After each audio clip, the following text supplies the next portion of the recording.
Before we begin, take a breath. This isn't just a podcast. It's a new way to think, speak, and live in English. Welcome to Confluent Podcast, where words flow, confidence grows, and every sip brings you closer to fluency. I love that intro. It really sets the tone, you know? Thanks. I mean, it's true, right? Because imagine you decide you want to run a marathon. So you step out your front door, you lace up your shoes, and you immediately try to sprint 26 miles. You would just absolutely collapse. Right. You'd get injured, you'd be miserable, and you'd probably decide right then and there that running just isn't your thing. Yeah, you'd never run again. Exactly. Yet, millions of people who are trying to master English do the exact linguistic equivalent of that, like every single day. It is a phenomenal trap. And honestly, it's largely because traditional schooling has conditioned us to treat language learning like we're decoding some complex mathematical formula. Oh, totally. The whole textbook approach. Right. You sit at a desk, you're handed these rigid grammar rules, and you're expected to somehow calculate a perfect sentence in your head before you even open your mouth. Like it's a sterile puzzle instead of an actual living tool for human connection. Exactly. So if you're listening to this right now, maybe you're on your commute or doing the dishes and you're already dreading those flashcards waiting on your desk tonight, just put them away. Throw them out, honestly. Seriously. Because the source material we are doing a deep dive into today completely shatters that math equation approach. It really does. We're looking at a live Q&A session from a world-renowned English teacher, someone who has helped millions of people master the language without those agonizing grammar drills or, boring classroom lectures. And the insights from this session represent a total paradigm shift. I mean, we are moving entirely away from the idea of studying English. Right. And moving toward the mechanics of physically and emotionally absorbing it. We're going to talk about how to get the right input, how to train your actual physical muscles for speed, and how to overcome that psychological wall that keeps so many people silent. Yeah, that wall is huge. And whether you're actively trying to learn English or you're just fascinated by how the human brain acquires new skills, this deep dive is going to change how you look at learning. So let's just dive right into the first pillar, what we put into our brains. The input. Right, because the advice given in this Q&A directly contradicts almost everything I remember from high school language classes. The teacher insists that when it comes to reading, easy is actually better. Yes. High volume, easy material. And I have to admit, my initial instinct totally pushes back against that. I mean, we're all taught no pain, no gain. Right, yeah. The old gym class mentality. Right. If I'm not struggling with a text, how am I actually learning anything new? Well, that no pain, no gain mentality is exactly why so many learners just hit a plateau and eventually quit. Because it's exhausting. It's exhausting and it's neurologically inefficient. Let's look at the mechanics of what happens in your brain when you try to read, say, a really dense, difficult piece of literature or a high-level newspaper article in a new language. Okay. You hit a sentence, right? And it has 5 words you don't know. What do you instinctively do? I mean, I stop, I pull out my phone, I look up the first word in a dictionary, I try to memorize it, then I look up the second word. And suddenly it takes you 20 minutes to read a single paragraph. Yeah, exactly. It's brutal. Right. And in doing that, you have completely destroyed the flow of the language. Your brain isn't experiencing English anymore. What is it experiencing? It's experiencing a frustrating, disjointed series of definitions. You see, the brain is, at its core, a pattern recognition machine. Okay, I like that. But it can only recognize those patterns if it's fed a high volume of continuous flowing data. When you constantly stop to translate, you deny your brain the volume of data it needs to map those neural pathways naturally. Like my marathon analogy, you wouldn't walk into a gym and try to bench press 500 pounds on day one. Exactly. You'd lift lighter weights for more repetitions to build the muscle. Okay, but how does the easy reading strategy actually fix the vocabulary problem? If I'm reading a book that's slightly below my level and I still encounter a word, I don't know what's the mechanism for learning it if I'm not allowed to use a dictionary. Context. It's all about context. Let's say you're reading a story and the character's walking along a rocky cliff, they lose their footing, and they stumble. Okay. Even if you have never seen the word stumble before, the surrounding easy words provide the context. Your brain subconsciously links rocky cliff, losing footing, and stumble. Oh, wow. So you just guess what it means and keep going. Yes. You just keep reading. You don't stop. Because you're consuming a high volume of easy material, you will inevitably see the word stumble again in a different context a few chapters later. Ah, I see. That repetition within a flow state is how the brain permanently acquires vocabulary without conscious memorization.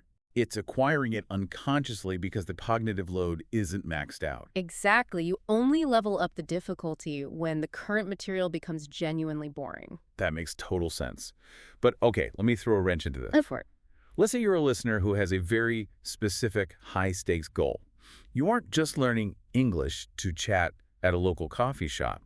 You need to pass the TOEFL or the IELTS to get into a university. Right, the academic tests. Those tests are famously brutal. They're highly academic. You can't just read easy folk tales and expect to pass a university-level exam. This is a crucial distinction, and actually, a student asked this exact question during the live session. Oh, really? What did he say? Well, the teacher acknowledges that tests like the TOEFL do not measure general conversational English. They measure school English. Yeah, the listening section is literally going to be a fake professor droning on about, like, marine biology or 18th century economics. Exactly. They are designed to test your ability to survive a lecture in an American or British university. So for that specific academic goal, the teacher advises a targeted shift. So you do have to use textbooks. No. That's the beauty of it. The underlying mechanism does not change. He does not tell the student to go memorize lists of academic vocabulary or study complex grammar formulas. Okay, so what do you do? You change your input. You immerse yourself entirely in the genre of academic English. You consume massive volumes of audiobooks and ebooks about science, history, literature. I get it. So the strategy is still input-driven. You're just changing the flavor of the input. Precisely. Instead of bathing your brain in conversational patterns, you're bathing it in academic patterns. Mhm. You're letting your brain do that same contextual guessing game, but with biology terms instead of everyday verbs. Yes.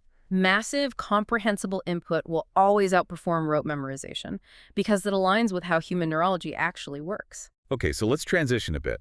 Let's say you are doing all of this. You're reading the easy books, you're listening to the audiobooks, your brain is mapping all these great patterns. You've got great input. Right. Yeah. You can understand almost everything you hear.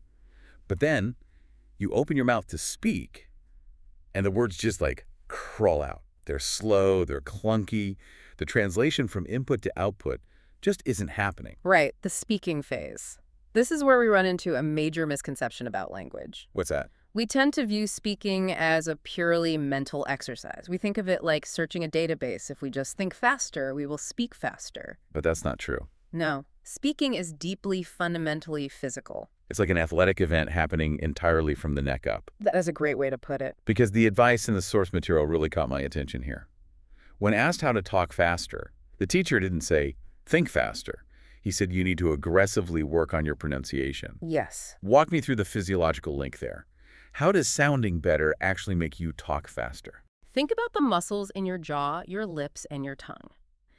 If you have spoken your native language your entire life, those muscles have been trained over decades to move in very specific, deeply ingrained physical patterns. Sure. Well, every language demands a different set of physical movements. When you try to speak English, you are asking those muscles to perform entirely new acrobatics that they have literally never practiced. Oh, wow. So if your pronunciation is poor, it's a symptom that your mouth muscles are literally struggling to physically reach the correct positions. Exactly. And if they are struggling to find the position, they are moving slowly. So improving pronunciation is essentially athletic conditioning for your face. Precisely.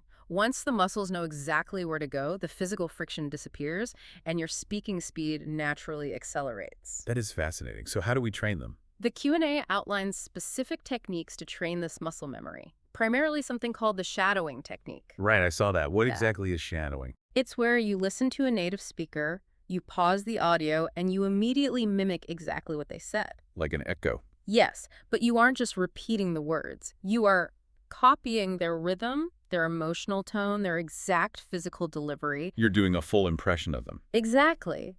But the other technique he mentioned is the one that is a little more unconventional. Oh, you mean the singing? Yes, he suggests that adult learners should sing traditional children's songs or folk songs. I mean, I have to be honest, I'm trying to picture a high-powered business executive sitting in rush hour traffic, just aggressively singing, "Row, row, row your boat." It sounds a bit ridiculous. It does sound silly. Why does this work? Because it bypasses the analytical brain entirely.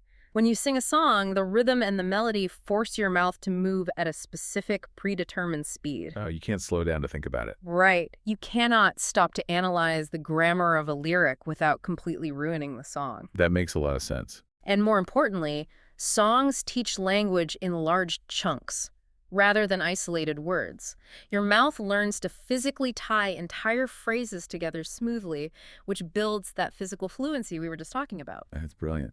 And while we're on the topic of training the voice, there is a very specific vocal habit discussed in the source material that we absolutely have to unpack Oh, I know what you're going to say. because it actively sabotages how people perceive you. It's called uptalk. The uptalk trap. It is incredibly common, especially among language learners. For anyone who hasn't encountered this term, uptalk is the habit of raising the pitch of your voice at the very end of a sentence. Like you just did right there. Exactly. So that every statement you make sounds like a question, even when you're just stating a simple fact. Yes, and that upward inflection is deeply problematic. I mean, in popular culture, it's often stereotyped as sounding like, a stereotypical teenager. But language learners frequently adopt this habit completely subconsciously. Because they are insecure about their English, they end their sentences on a high note, essentially asking the native speaker for validation. Oh, wow. So they are subconsciously saying, I just said a sentence. Was that correct? Did you understand me? Precisely. And the psychological impact of that on the listener is massive. Think of it like a musical chord that never resolves. Right. You leave the listener subconsciously waiting for an answer that never comes. It makes the speaker sound weak, unsure, and lacking in authority. Completely. You could have flawless vocabulary, but if you uptalk, people will instinctively doubt your competence. So how do we fix it? The Q&A provides a mechanical cure for this. It's called downtalk. You have to consciously do the exact opposite. You have to aggressively drop your tone at the end of the sentence. You plant the final word firmly on the ground. Yes! Okay, I get the mechanics of that, but I have a serious concern here. If I'm in a corporate meeting or a job interview, and I am forcefully dropping my tone at the end of every single sentence, won't I sound incredibly aggressive or like some sort of dictatorial robot? I don't want to alienate my coworkers. It's a very valid concern, and it's important to understand how the source material frames this technique. You are not meant to speak like that permanently. Oh, okay. Exaggerating the downward drop is a temporary training mechanism. Think of a baseball player taking practice swings with a heavy-weighted donut on their bat. Right, they overcompensate during practice. Exactly. So that when they take the weight off, the natural swing feels incredibly light and effortless. So you only exaggerate the drop to break the physical and mental habit of the upward inflection. Yes. Once you've overwritten that bad muscle memory, you stop forcing it, and your tone naturally settles into a confident, relaxed rhythm. That's a huge relief. And speaking of modeling your speech, the teacher includes a rather humorous warning about who you choose to shadow. Right, the reality TV warning. Yes. He explicitly advises against trying to learn English by mimicking highly specific reality TV shows, throwing out Honey Boo Boo as a prime example. Which is just great life advice in general, honestly. Truly. But linguistically, it makes total sense. If you shadow someone with a deep, highly obscure regional dialect, you are training your mouth muscles to produce sounds that a large majority of English speakers might find really difficult to understand. Stick to the audiobooks or mainstream native speakers for your shadowing. Exactly. So we've explored the input, how the brain maps patterns through high-volume, easy reading. Right. And we've explored the physical output, how to train the muscles of the mouth to eliminate friction and project confidence. The physical conditioning. But there is a final hurdle that plagues almost every learner, and it has nothing to do with reading or tongue placement. It's the moment of truth. Yeah. You can understand a podcast perfectly. Your pronunciation while shadowing alone in your car is flawless. But then you step out of your car, you walk up to a native speaker, and your mind goes completely blank. You forget your vocabulary, you forget your grammar, you might even forget your own name. You just freeze. And the brilliance of this Q&A session is how it reframes that exact moment. Because when a learner freezes, their immediate instinct is to blame their language skills. They think, I'm not fluent enough yet. Exactly. I need to go back home and study more flashcards. I need to memorize more grammar rules. But the teacher points out that this is an entirely false diagnosis. It is not a language problem. Yeah, It is an emotional problem. I love how it puts that. It is biologically identical to stage fright. Let's look at the neuroscience of what is happening in your body in that moment. Let's do it. Language is inherently social, and the human brain is wired to perceive social judgment as a literal threat to survival. Like a predator. Yes.